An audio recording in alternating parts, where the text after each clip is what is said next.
Marlo Thorne, 32, stood frozen in the empty doorway of what was supposed to be her grandmother's beachfront condo in Malibu, the one legally willed solely to her 6 months ago. The key still worked, but everything inside was gone. Her phone buzzed with a text from her brother Grant. "Sorry sis, market was too good to pass up. Already signed the papers yesterday. You'll thank me later." Before I dive into how my brother's betrayal turned my entire world upside down, I'd love to know where you're watching from. Drop your location in the comments below, and don't forget to hit that subscribe button if you enjoy family revenge drama. Trust me, you'll want to see how karma comes full circle in this story. Now, let me take you back to when this nightmare began. 6 months before discovering the empty condo, I had been sitting in my grandmother Eleanor's attorney's office alongside my brother Grant. The mood was somber as Mr. Peterson, a silver-haired man with kind eyes behind wire-rimmed glasses, prepared to read Grandma Ellie's will. We had lost her just 2 weeks earlier to heart failure, and the wound was still fresh. I couldn't stop thinking about our last conversation, where she had squeezed my hand and told me she had made arrangements to ensure I would always have a place by the sea.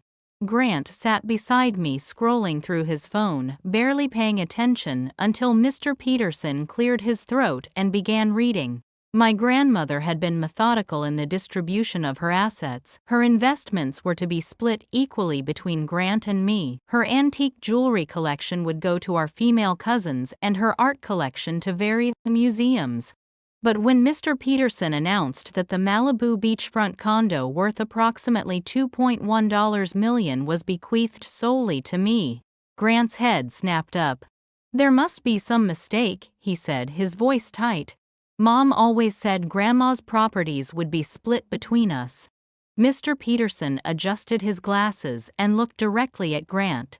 "There is no mistake, Mr. Thorne.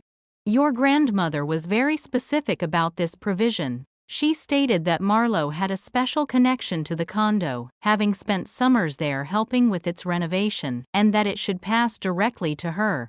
I remembered those summers vividly, 19 years old, taking time off from college to help Grandma Ellie choose paint colors, select furniture, and plant the small garden on the terrace. Grant had been invited to help too, but he had chosen internships at prestigious financial firms, instead always focused on building his career." "This is bullshit," Grant muttered, but not quietly enough.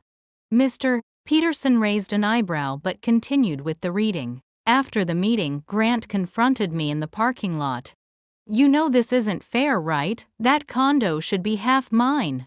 'What did you say to her to convince her to give it all to you?' 'I didn't say anything, Grant. I didn't even know she was planning this,' I replied, stunned by his accusation. 'Right,' he scoffed. 'You always were her favorite, little Marlo, who could do no wrong. That's not true, and you know it. She loved us both equally.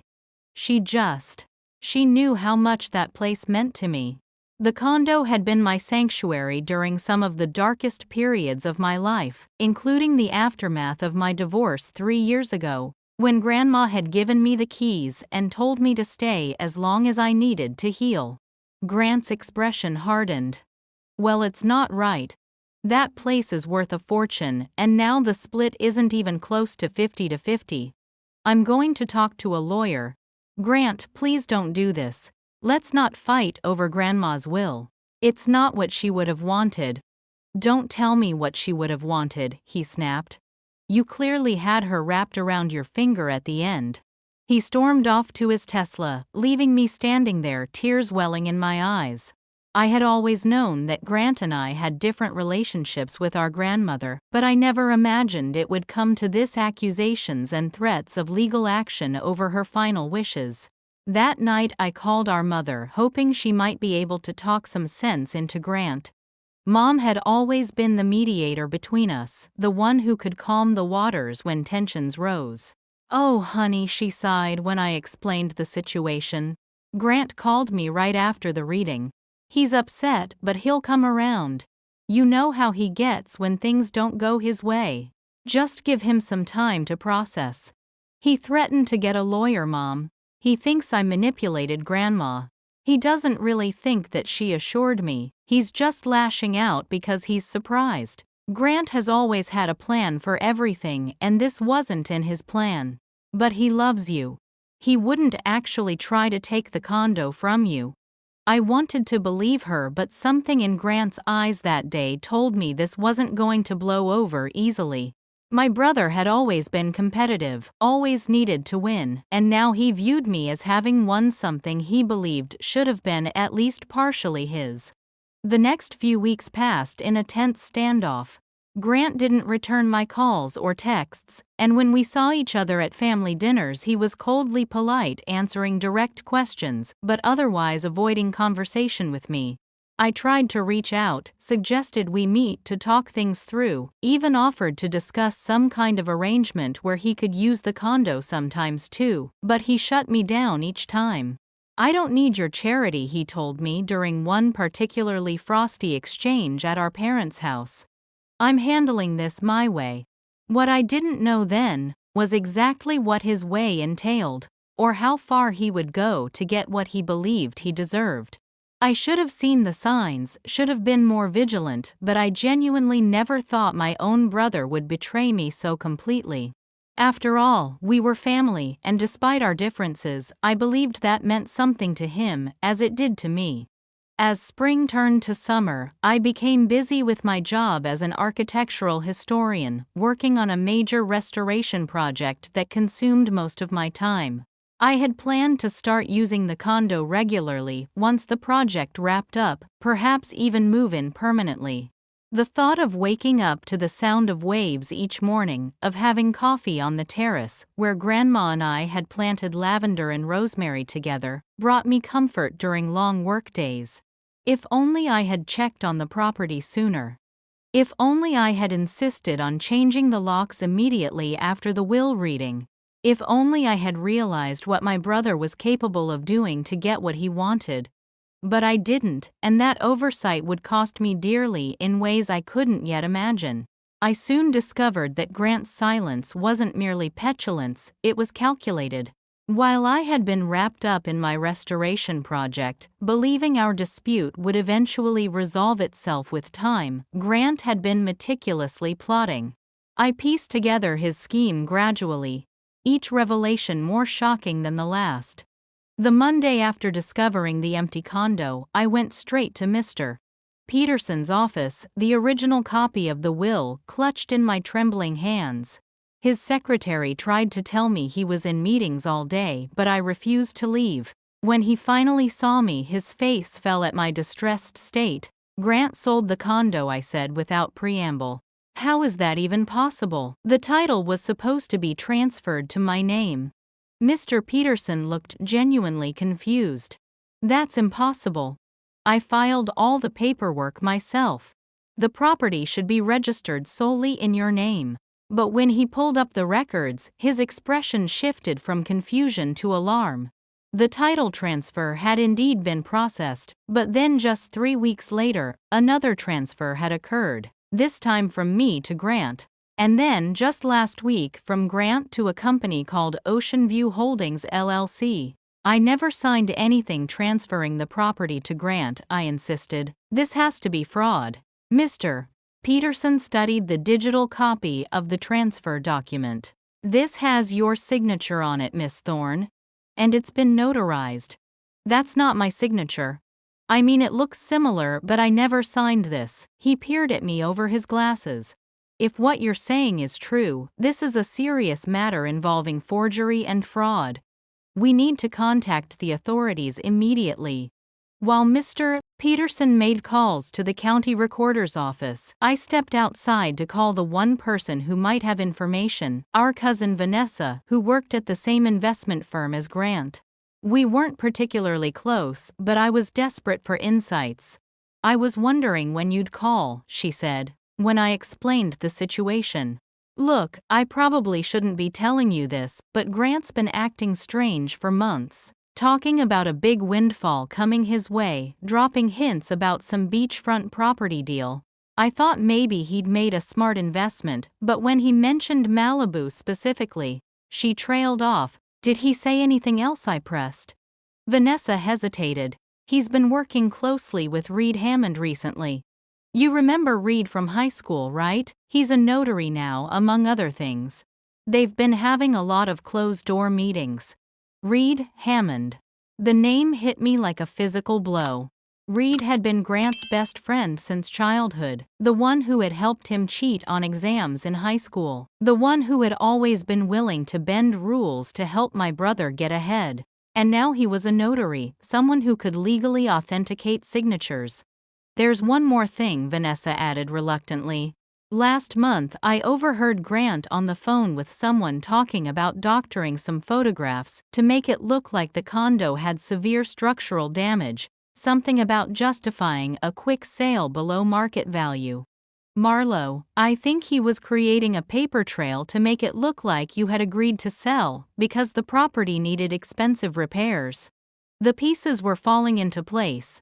Grant had used Reed to forge my signature on the title transfer, created fake documentation of structural problems to justify a quick sale, and then sold the property to a shell company, likely one he controlled himself or had a stake in. The level of premeditation was staggering. When I returned to Mr. Peterson's office, he had more information. The notary who verified the transfer was Reed Hammond. The witnesses listed are James Chen and Olivia Westbrook. More of Grant's friends. People who would lie for him without question. There's something else, Mr. Peterson said gravely. According to the recorder's office, the property was sold to Ocean View Holdings for $1.2 million, significantly below market value. If your brother did orchestrate this, he not only stole your inheritance, but then sold it at a loss. Unless Ocean View Holdings is connected to him somehow, I suggested. Could he be using it to flip the property or develop it? Mr. Peterson nodded. That's certainly possible. We should look into who owns this company. As I left his office with a plan to file a police report, I received a text from an unknown number. It contained just a photo. Grant shaking hands with a man I recognized as Victor Zhao, a notorious property developer known for buying historic buildings and replacing them with luxury condominiums. They were standing in front of what looked like architectural plans. I zoomed in on the plans visible in the image, and felt my stomach drop. They showed a multi-story building on what appeared to be the exact location of Grandma's condo. The text that followed the image read, "Thought you should know what your brother is really planning. He's not just stealing from you, he's erasing your grandmother's legacy." A concerned party. Later that day, as I sat in the police station filing my report, the detective assigned to my case listened carefully to my account and examined the evidence I had gathered. When I finished, he leaned back in his chair.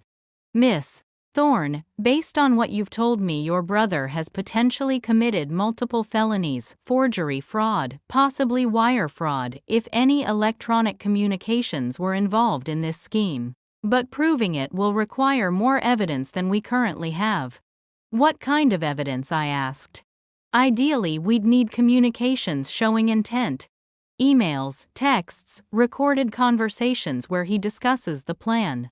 And we'd need to establish a clear link between him and this Ocean View Holdings company. Without that, he could claim you verbally agreed to the transfer and simply don't remember, or that you're having seller's remorse." I felt defeated, but then remembered something.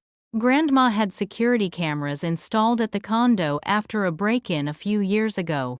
They upload footage to a cloud service. If Grant went there with the new owners or with Victor Zhao, the detective's expression brightened. "That could be extremely helpful. Do you have access to that footage?" I did. Grandma had given me the login information years ago, and I had never bothered to change it. If Grant had forgotten about the cameras or assumed they were no longer active since Grandma's death, he might have been careless. That night, I logged into the security system and began reviewing footage from the past few months. Hours passed as I scrolled through mundane recordings of empty rooms and occasional maintenance visits. And then, there it was, dated just 3 weeks ago. Grant using his own key to enter the condo, accompanied by Victor Zhao and 2 other men carrying measuring equipment. They spent over an hour inside, taking measurements, examining walls, making notes. But the real smoking gun came at the end of their visit. Standing in the living room, their voices were clearly captured by the camera's microphone. "So we're agreed," Victor was saying. "Ocean View Holdings purchases the property for $1.2 million. We develop it into the 8-unit luxury building as planned. Your shell company maintains a 30% ownership stake, and you get a $300,000 consultant fee for facilitating the deal so smoothly." Grant's face was triumphant as they shook hands. "Perfect. My sister will never know what hit her. By the time she figures it out, the place will be demolished and there will be nothing she can do about it." The security footage was damning, but I knew from my conversation with the detective that I needed to build an airtight case. Grant was cunning and had resources. He would fight back hard once he realized I was onto him. I needed allies, more evidence, and a strategy. My first step was to secure legal representation beyond Mr. Peterson, who was an estate attorney but not experienced with fraud cases. Through a colleague from my restoration project, I was referred to Diana Castillo, a fierce litigator known for taking on complex fraud cases. When I played her the security footage in her downtown office, her eyes narrowed with determination. "This is textbook fraud, with a paper trail a mile wide," Diana said, already making notes. "Your brother got sloppy because he never expected you to fight back. Men like him, entitled, used to getting their way, they underestimate women consistently. It's their biggest weakness." Diana explained that we needed to move quickly on multiple fronts, filing for an emergency injunction to prevent any demolition or construction on the property, gathering more evidence of the fraud, and preparing both criminal charges and civil suit. "The criminal case will move slowly," she warned. "But the civil case gives us more control and we can demand substantial damages beyond just the return of the property." My next task was to dig deeper into Ocean View Holdings LLC. Diana connected me with a private investigator, former FBI agent Marcus Reyes, who specialized in financial crimes. "Shell companies leave paper trails," Marcus assured me. "People think they're being clever using these structures, but there are always connections if you know where to look." Within days, Marcus had confirmed my suspicions. Ocean View Holdings LLC was registered in Delaware just 2 months after Grandma's will reading with a management company as the registered agent. But by following the money trail through various accounts, he discovered that the primary beneficial owner was another LLC, Thorn Investments, registered in Grant's wife's maiden name. "Your brother tried to distance himself by using a couple of layers of companies, but he didn't use enough layers, and he got careless with the banking," Marcus explained, showing me diagrams of the money flow. The $1.2 million from the sale went from Ocean View Holdings to an escrow account, then to you supposedly, but that account was actually controlled by Grant. From there, most of it circled back to Ocean View through a consultant payment and a partnership investment. It's classic self-dealing. While Marcus continued following the money, I took another approach. I reached out to Reed Hammond, Grant's friend, who had notarized the forged documents. I didn't confront him directly. Instead, I invited him for coffee to catch up, suggesting I had a document I might need notarized. Reed was nervous from the moment he sat down across from me at the cafe. His eyes darted around, and he couldn't seem to look directly at me. "How's business?" I asked casually. "Grant mentioned you've been busy with your notary work." "It's good," he said quickly. "Steady. You know how it is." I nodded sympathetically. "Must be hard sometimes, keeping track of all those signatures, making sure everything's legitimate. A lot of responsibility." He shifted uncomfortably in his seat. "Yeah, well, that's the job." "Reed," I said, leaning forward slightly, "I know what you did. I know you notarized a document with my forged signature transferring Grandma's condo to Grant. What I don't know is why you would risk your notary license and potentially face criminal charges for fraud to help him. The color drained from his face. I don't know what you're talking about. I have the security footage, Reed. From the condo. I know about the deal with Victor Zhao, the kickbacks, all of it. The police are already involved. Look, Marlo Grant told me you had verbally agreed to the transfer. He said you were too busy with work to come sign in person, so you had authorized him to handle it. I had no reason not to believe him. And the witnesses, James and Olivia, they'll say the same thing. Reed's silence was answer enough. Here's what's going to happen, I said calmly. You're going to provide a sworn affidavit detailing exactly what happened, how Grant asked you to notarize the document, what he told you, everything. In exchange, I'll tell the prosecutors that you cooperated fully and were misled by Grant. It's your best option, Reed. Once the criminal investigation picks up steam, everyone involved is going to start looking for deals. Better to be first. He stared at his untouched coffee for a long moment. He'll never forgive me. Are you willing to go to jail for him, because that's what's at stake here?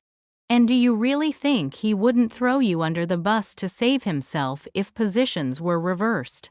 3 days later, I had Reed's sworn affidavit detailing how Grant had presented him with the already signed document, claimed I was too busy to appear in person but had authorized the transfer and pressured him to notarize it despite the irregular circumstances. He also confirmed that the witnesses had not actually been present when he notarized the document, another serious violation. With Reed's testimony secured, James Chen quickly followed suit, providing his own affidavit when confronted with the possibility of criminal charges. Olivia proved more resistant, loyal to Grant, until Diana pointed out that as an elementary school teacher, criminal fraud charges would end her career instantly. Meanwhile, Marcus had uncovered more about Victor Zhao's involvement.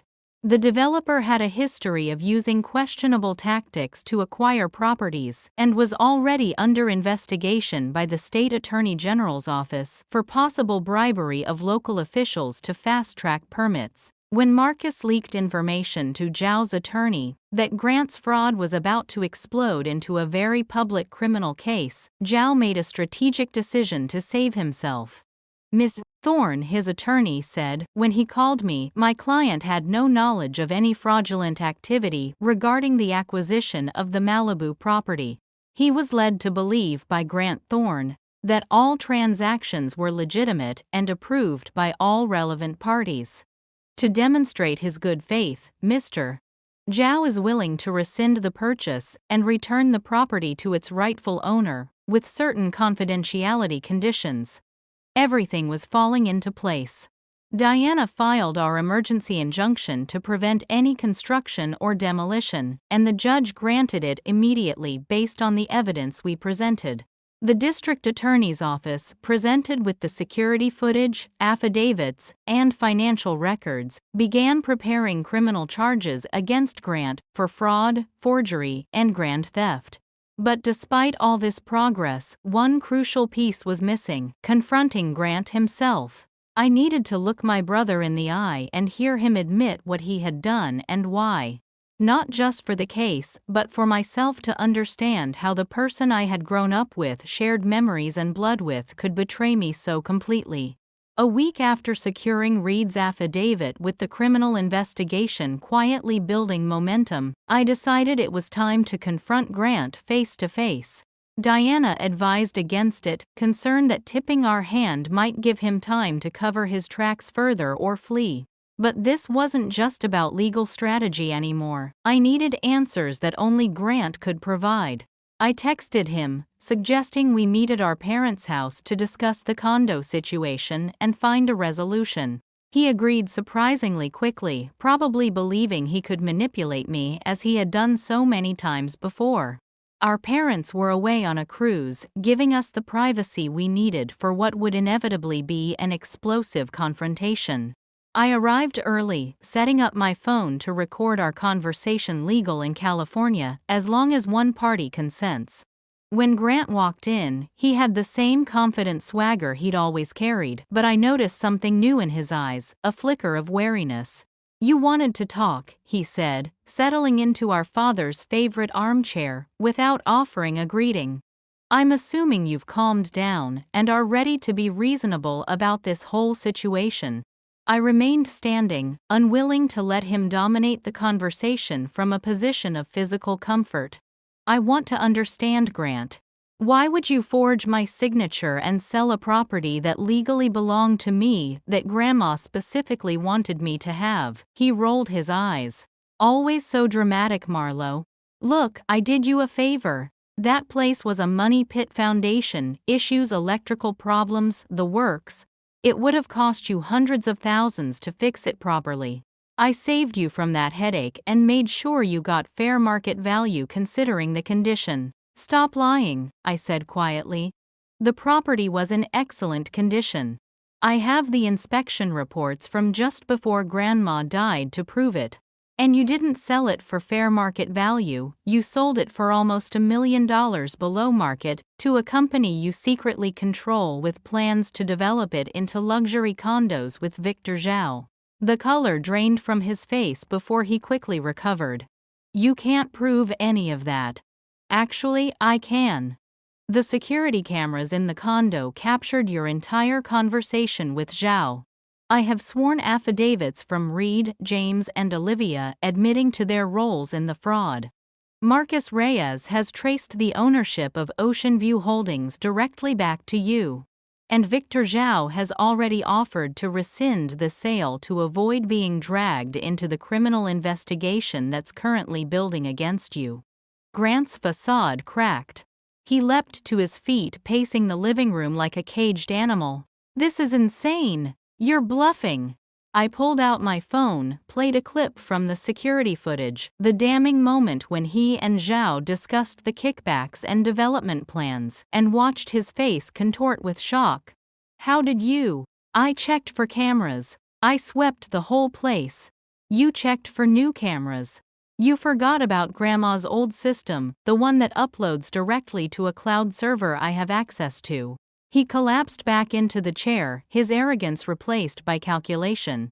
I could almost see the gears turning as he tried to find a way out of the trap he had created for himself. "What do you want?" he finally asked. "Money. I can make this worth your while.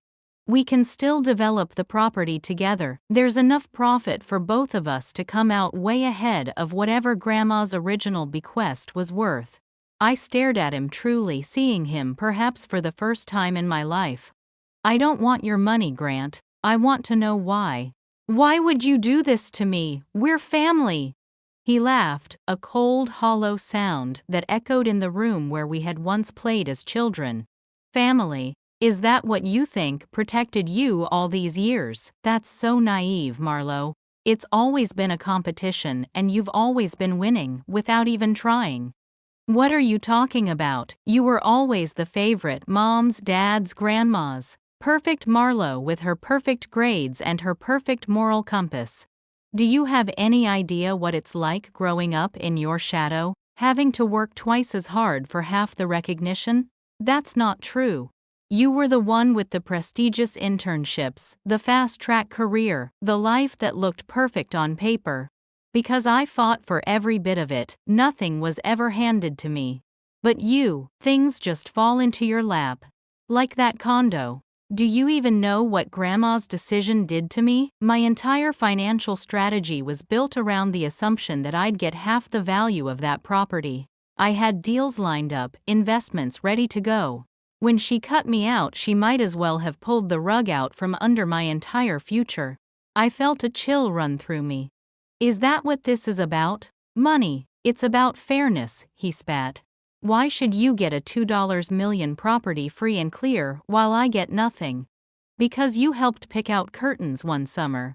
Because you hide behind this facade of caring about family connections and memories, while secretly enjoying having things I don't." I never thought of it that way. I never saw us as being in competition. "Of course you didn't. The person winning never notices the competition." He leaned forward, his expression darkening. You know what's ironic? If you had offered to sell me half the condo at fair market value after the will reading, I would have accepted. We could have avoided all of this. But you were so wrapped up in your sentimental attachment to the place that you couldn't see what it meant to me. The revelation hit me hard. Had I been blind to Grant's perspective, could this all have been avoided if I'd been more willing to compromise from the beginning? That doesn't justify fraud, Grant. If you needed money, you could have talked to me. We could have worked something out. We're way beyond that now, he said, his voice suddenly tired. So what happens next? You press charges, destroy my career, tear apart what's left of this family. Is that your version of justice? Before I could respond, my phone buzzed with a text from Diana Victor Zhao talking to DA. Criminal charges being prepared now. Keep Grant there if possible. I looked up from the phone to find Grant watching me intently, reading the shift in my expression. They're coming for me, aren't they? I nodded slowly. The DA is preparing criminal charges. Fraud, forgery, grand theft. It's serious, Grant. And there's nothing I can do to make this go away, no deal we can strike between us. I hesitated, thinking of our shared childhood, of Grandma's desire for family harmony, of the years of resentment that had led us to this moment. There might be one option, I said carefully. A full confession and cooperation with authorities. Return of the property and all profits. Public apology. And mandatory therapy to address whatever has been driving this behavior. He scoffed. Therapy, really? Yes, therapy. Because this isn't just about the condo or money. This is about whatever made you believe that defrauding your own sister was acceptable. This is about making sure nothing like this ever happens again. Grant stared out the window for a long moment. And if I agree to these terms, what about the criminal charges? I can't make them disappear completely. You committed serious crimes. But I can tell the DA that I support leniency in exchange for full cooperation. It might mean probation instead of prison time. And my career will take a hit no matter what. But recovering from, made a terrible mistake and made full amends is a lot easier than recovering from convicted of multiple felonies and sent to prison. The room fell silent as he considered his options. I could see the calculations happening behind his eyes, weighing prison time against public humiliation, financial loss against family rupture. I need to know something first, he said finally. If I hadn't been caught, if you had never discovered what I did, would you have eventually forgiven me? If I had come to you years from now, explained about my financial problems, and asked for forgiveness? The question caught me off guard. Would I have? Could anyone forgive such a calculated betrayal, if there had been no consequences, no justice? I don't know, I answered honestly. I'd like to think that family bonds are stronger than any betrayal. But this wasn't a momentary lapse in judgment, Grant. This was weeks of planning, multiple accomplices, layers of deception. You didn't just steal from me, you tried to erase a piece of Grandma's legacy that she specifically wanted me to have. He nodded, seeming to accept this. I'm not going to say I'm sorry, because we both know I wouldn't mean it, at least not yet, maybe someday. But I will say that I underestimated you, Marlowe. I never thought you'd fight back like this. That was your crucial mistake, I replied. You saw what you wanted to see, someone too sentimental and passive to stand up for herself. You never really knew me at all. Before he could respond, the doorbell rang. Through the window I could see 2 police officers standing on the porch, accompanied by a man in a suit, who I guessed was from the district attorney's office. Grant's eyes met mine, a silent question hanging between us. Your choice, I said. Fight and lose everything, or cooperate and salvage what you can. For a heartbeat, I saw the brother I remembered from childhood, before competition and resentment had warped him. Then he straightened his shoulders and nodded. Let them in. I'll cooperate. I think about that pivotal moment often, that moment of choice that would determine the future of our family, our relationship, and Grant's life. I've had a lot of time to reflect on it in the months since then, to question whether I did the right thing, whether justice and forgiveness can coexist in the aftermath of such profound betrayal. If you've been following this story and wondering what happens when family loyalty collides with accountability, stay with me. The aftermath of that confrontation revealed even more shocking truths about my brother, our family, ultimately my grandmother's true intentions. Before I continue, I'd love to hear in the comments if you've ever experienced a betrayal that forced you to stand up for yourself in ways you never imagined. Hit that like button if you're invested in seeing how justice finally comes for my brother, and subscribe for the full conclusion of this family saga that forever changed our lives.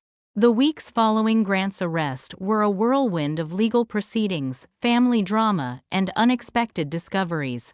True to his word, Grant cooperated with authorities, providing a full confession and all the documentation required to unwind the fraudulent property transfer. Diana worked tirelessly with the district attorney's office to negotiate a plea deal that reflected both the seriousness of the crimes and Grant's willingness to make amends. Meanwhile, my parents returned early from their cruise, devastated by what had happened in their absence. My mother collapsed in tears when I showed her the evidence of Grant's betrayal, while my father sat in stunned silence, occasionally shaking his head in disbelief. "How could he do this?" Mom kept asking. "Where did we go wrong with him?" I had no answers for her. The Grant they had raised alongside me seemed like a different person entirely from the man who had orchestrated such an elaborate fraud against his own sister. The property transfer to Oceanview Holdings was reversed by court order, and Victor Zhao's company forfeited their deposit as part of the settlement. The title was properly transferred to my name, exactly as Grandma Eleanor had intended. But while the legal situation was resolving itself, the emotional aftermath was only beginning. One rainy Tuesday, as I was sorting through some of Grandma's personal items that had been in storage since her death, I came across a small locked safe I had never seen before. The key was taped to the bottom, along with a note in my grandmother's handwriting. "For Marlo, when you need it most." Inside the safe was a leather-bound journal and a sealed envelope addressed to me. With trembling hands, I opened the envelope first. It contained a letter dated just 2 weeks before Grandma's death. "My dearest Marlo, if you're reading this, it means I'm gone and you've encountered a situation dire enough to search through my old belongings for answers. I've always believed in preparing for all possibilities, and there's one possibility that has worried me for years, that Grant's resentment toward you might someday transform into something destructive. You see, I've watched Grant carefully over the years, seen how his envy of you has festered, how he measures his worth against what others have, rather than by his own considerable accomplishments. I've tried to guide him toward a more fulfilling path, but some patterns are deeply ingrained. When I decided to leave you the Malibu condo, it wasn't just because of your connection to the place, or the help you provided in renovating it. It was also a test I desperately hoped Grant would pass by respecting my wishes and your inheritance. The journal contains the full story, my observations over the years, incidents you may not even remember or know about, patterns I've noticed. It will be painful reading, I'm sure, but knowledge is power, my dear girl. And if you're reading this, you may need all the power you can get. Whatever has happened, remember this: you have more strength than you know. Your compassion is not weakness, it is your greatest power. Use it wisely, even with those who may not deserve it. All my love, Grandma Eleanor. I set the letter aside with shaking hands and opened the journal. Inside were meticulous entries spanning back over 20 years, all focused on Grant's behavior and my grandmother's growing concerns. She documented instances I had long forgotten or never noticed: Grant taking credit for my ideas at family gatherings, small acts of sabotage throughout our childhood, moments when his mask of affection slipped to reveal resentment. Underneath, Most disturbing were the entries from the last few years of her life, detailing conversations where Grant had subtly tried to convince her that I was taking advantage of her generosity, that I was manipulating her for financial gain, essentially accusing me of exactly what he had been doing himself. The final entry, dated just days before her death, read, "I've made my decision. The condo goes solely to Marlo. It's not just about what she deserves, it's about setting a trap that will reveal Grant's true character once and for all. If he respects my wishes, perhaps there's hope for him yet. If not, well, I've left Marlo what she'll need to protect herself. I pray I'm wrong about my grandson, but I fear I am not. Some rot goes too deep to be cut away." I sat back, stunned. Grandma hadn't just been making a bequest, she had been setting a trap, anticipating Grant's reaction, preparing me for the battle she knew would likely come. The knowledge was both comforting and heartbreaking. She had seen Grant clearly in ways the rest of us had been unwilling or unable to. Armed with this new understanding, I requested a private meeting with Grant at the detention facility where he was awaiting sentencing. He looked smaller somehow, his expensive suit replaced by standard-issue clothing, his usual confidence diminished by the reality of his situation. "I found Grandma's journal," I said without preamble. She knew Grant. She knew what you might do. The condo wasn't just an inheritance, it was a test. "A test you failed spectacularly." He stared at me for a long moment, then laughed bitterly. "Of course she did. She always saw through me, didn't she, even when you didn't? Even when our parents didn't?" "Why, Grant, I still don't understand. We had everything growing up. Parents who loved us, opportunities, education. What made you so broken?" His expression hardened. "I'm not broken. I'm ambitious. I saw an opportunity and I took it. That's what winners do. No, it's what criminals do. And now you've lost everything, your freedom, your career, your reputation. Was it worth it?" Something flickered in his eyes, regret perhaps, or simply calculation. "Would you believe me if I said I was sorry, if I said I'd change?" "No," I replied honestly. "But I'd believe you if you actually did the work to change. Actions, not words, Grant. That's what matters now." He nodded slowly. "The DA offered a deal. 2 years, probation full, restitution, community service and mandatory therapy. They're waiting on your statement before finalizing it." "What do you think I should say? If our positions were reversed, I'd bury you," he admitted. "But we both know you're not me." In that moment, looking at my brother across the table, I made my decision. Not just about the plea deal, but about what kind of person I wanted to be in the aftermath of betrayal. The courtroom was packed on the day of Grant's sentencing. The case had attracted significant media attention, partly because of the dramatic nature of the fraud, partly because of Grant's previous standing in the financial community. Cameras flashed as he entered in his carefully selected conservative suit, his expression appropriately contrite. I sat in the front row beside Diana, our parents on my other side. Dad had aged years in the weeks since Grant's arrest, while Mom clutched a handkerchief, her eyes already red from crying before the proceedings even began. Judge Martinez, a stern woman with silver-streaked hair pulled back in a tight bun, reviewed the plea agreement carefully before addressing the court. "Before I accept this plea and issue sentencing, I would like to hear from the victim. Miss Thorne, would you like to make a statement?" I stood smoothing down my skirt and approached the podium. The statement I had prepared and rewritten dozens of times now seemed inadequate in the face of the reality before me. My brother in disgrace, my family in tatters, my own heart still raw with the wound of betrayal. "Your Honor, what my brother did was calculated, deliberate, and cruel. He forged my signature, created fraudulent documents, manipulated others into participating in his scheme, and attempted to steal a $2 million property that our grandmother had specifically left to me. He betrayed not just me, but our grandmother's final wishes and the trust of our entire family." I paused, looking directly at Grant, who met my gaze without flinching. But punishment alone won't solve the underlying problems that led to these actions. My brother needs help, professional help, to address the issues that made him believe this behavior was acceptable. And our family needs healing. Judge Martinez nodded. Are you saying you support the plea agreement as presented? I am, Your Honor, with one additional request.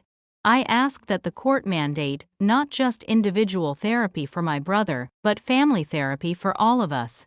The damage done here extends beyond financial harm. It has broken trust that will take years to rebuild if it can be rebuilt at all. The judge considered this for a moment. Mr. Thorne, are you amenable to this additional condition? Grant stood. Yes, Your Honor. I'm willing to participate in family therapy as well as individual counseling. Very well. Judge Martinez shuffled her papers.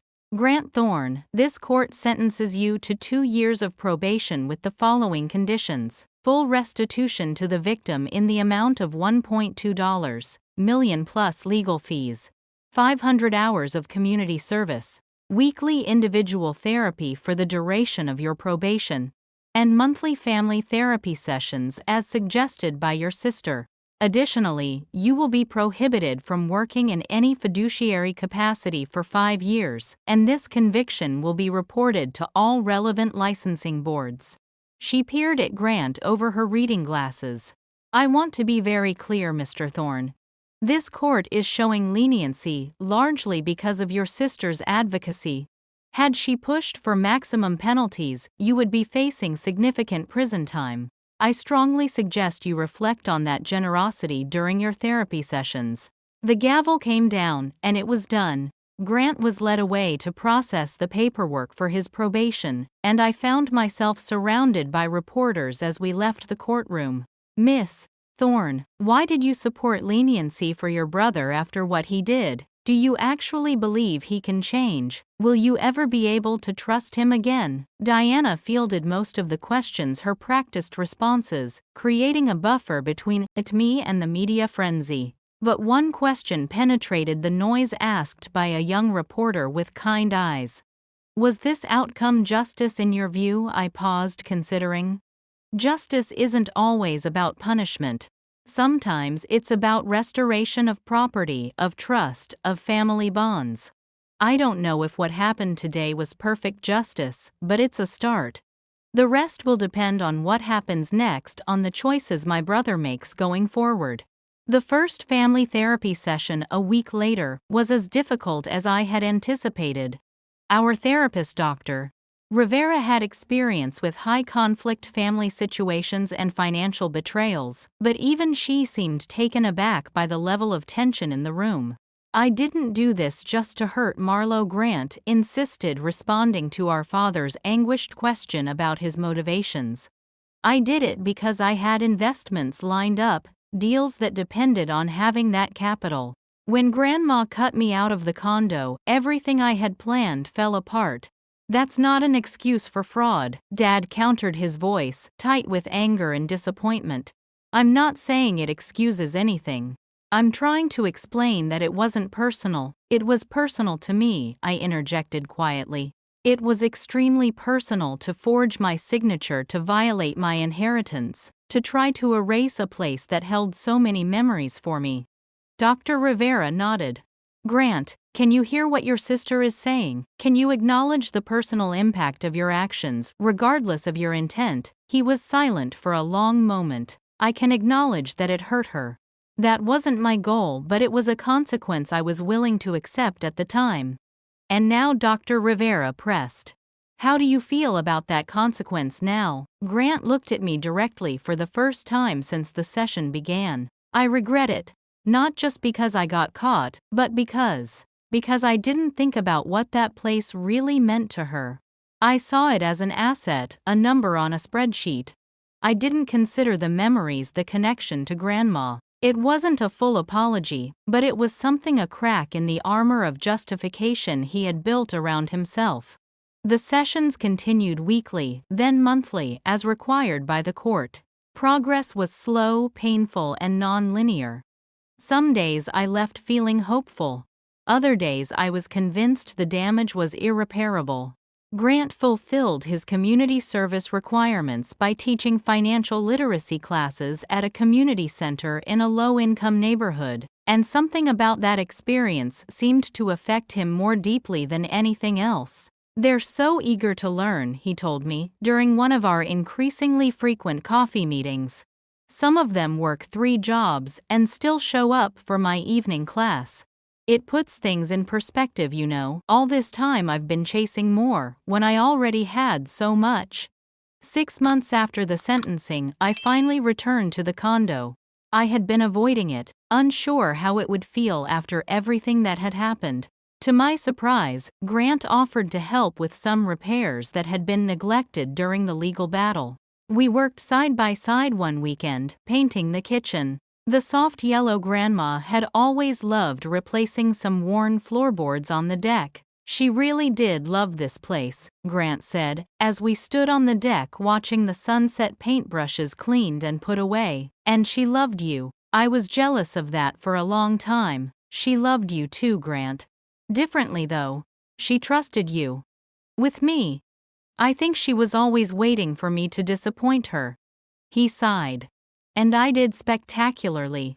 "You can still make different choices going forward," I reminded him. "That's what matters now." As the sun dipped below the horizon, painting the sky in shades of orange and pink that reflected on the water, I felt a sense of peace that had eluded me since discovering the empty condo nearly a year earlier. The path to forgiveness would be long, and trust might never be fully restored, but there was possibility now, where before there had been only betrayal and rage. I thought of Grandma's letter, her warning about Grant, but also her reminder of my own strength. She had seen this coming, somehow had tried to prepare me for it. And in the end, perhaps she had given both of us exactly what we needed. For me, a test of my resilience. For Grant, a chance to confront the darkness within himself and begin the difficult work of change. The condo would always be mine, as Grandma had intended. But its meaning had transformed through this ordeal. It was no longer just a place of fond memories and family connection. It was a battleground where I had discovered my own capacity to fight for what was rightfully mine, and paradoxically a place of potential healing for our fractured family. It's been 2 years since that day in court. The legal battles are long settled, the property securely in my name, Grant's probation nearly complete. The path hasn't been smooth. There have been setbacks, arguments, moments when old resentments flared and threatened to consume the fragile peace we've built. But there has also been genuine progress, moments of connection I never thought possible in the aftermath of such betrayal. Grant completed his therapy as required by the court, but then chose to continue on his own. He found a new career path, teaching finance at a community college, away from the high-pressure world that had fueled his worst impulses. He's dating someone new, a kindergarten teacher, with a passionate commitment to educational equity, someone who seems to bring out a gentler side of him I hadn't seen since we were children. As for me, I've made the condo my permanent home, waking each morning to the sound of waves that Grandma loved so much. I've honored her memory by preserving the elements she cherished while slowly making the space my own. The garden on the terrace has flourished under my care, the lavender and rosemary she planted, now joined by sage, mint, and climbing roses. Our parents have begun to heal too, though Dad's hair has gone completely gray, and Mom still sometimes looks at Grant with a wariness that breaks my heart. Family therapy continues by choice. Now no longer mandated by the court, but recognized by all of us as valuable. Last month, I found an old photo album in the back of a closet here at the condo. Inside were pictures of Grant and me as children building sandcastles on the beach, just steps from where I now live. We were smiling, collaborating, his arm protectively around my shoulders, as we proudly displayed our creation for the camera. I texted him the photo, not sure what his response would be. "I remember that day," he replied. "That sandcastle won the contest. We were a good team once. Maybe we can be again," I wrote back. "Different kind of team. Older, wiser." "I'd like that," came his response, simple but sincere. I don't know what the future holds for us. Trust once shattered is never quite the same when pieced back together. The cracks remain visible, a permanent reminder of what was broken. But there's beauty in the repair too, in the work of restoration, in the choice to build something new from the ruins of what was lost. Grandma's test revealed difficult truths about my brother, about our family, about the complexity of love and betrayal. But it also revealed truths about me, about my capacity for resilience, for righteous anger, and ultimately for a forgiveness that demands accountability without surrendering compassion. As I write these final reflections from the terrace where Grandma and I once planted herbs together, I wonder what she would think of how her test played out. I believe she would be proud not just of how I fought for what was mine, but of how I've tried to hold space for healing afterward. Sometimes the greatest victory isn't in the battle itself, but in what you build after the fighting is done. Has your family ever experienced a betrayal that seemed impossible to overcome? Have you found ways to rebuild trust, or had to make the difficult decision to walk away? I'd love to hear your stories in the comments below. And if this journey of justice and complicated family healing resonated with you, please like and subscribe to see more stories of resilience and recovery. Thank you for joining me for this deeply personal chapter of my life. Your support means more than you know. I hope the lessons from my family's journey might bring some comfort or clarity to yours.